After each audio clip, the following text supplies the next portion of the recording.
The Internet is one of the United States' most robust and growing industries. It enables free and open communication among billions, and it's been the backbone for protests around the world. But a new bill proposes we give the power to censor the Internet to the entertainment industry. It's called Protect IP, and here's how it works. Private corporations want the ability to shut down unauthorized sites where people download movies, TV shows, and music.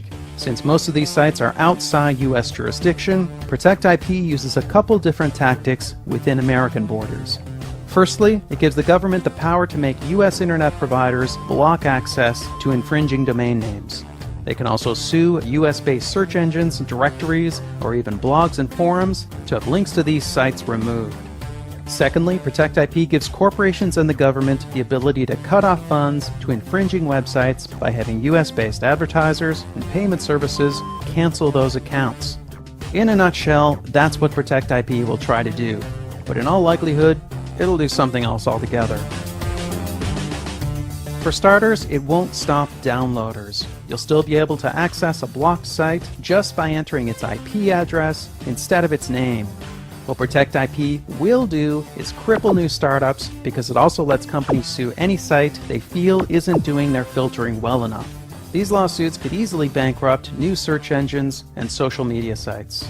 And Protect IP's wording is ambiguous enough that important social media sites could become targets. Lots of trailblazing websites could look like piracy havens to the wrong judge. Tumblr, SoundCloud, and early YouTube, wherever people express themselves, make art, broadcast news, or organize protests, there's plenty of TV footage, movie clips, and copyrighted music mixed in.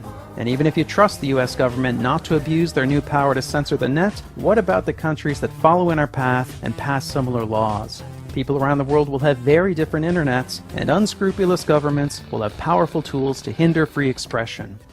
But perhaps most dangerously, Protect IP will meddle with the inner workings of the net. Experts believe by fiddling with the web's registry of domain names, the result will be less security and less stability. In short, Protect IP won't stop piracy, but it will introduce vast potential for censorship and abuse while making the web less safe and less reliable. This is the Internet we're talking about. It's a vital and vibrant medium, and our government is tampering with its basic structure so people will maybe buy more Hollywood movies. But Hollywood movies don't get grassroots candidates elected. They don't overthrow corrupt regimes, and the entire entertainment industry doesn't even contribute that much to our economy. The Internet does all these and more. Corporations already have tools to fight piracy. They have the power to take down specific content, to sue peer-to-peer software companies out of existence, and to sue journalists just for talking about how to copy a DVD. They have a history of stretching and abusing their powers. They tried to take a baby video off YouTube just for the music playing in the background.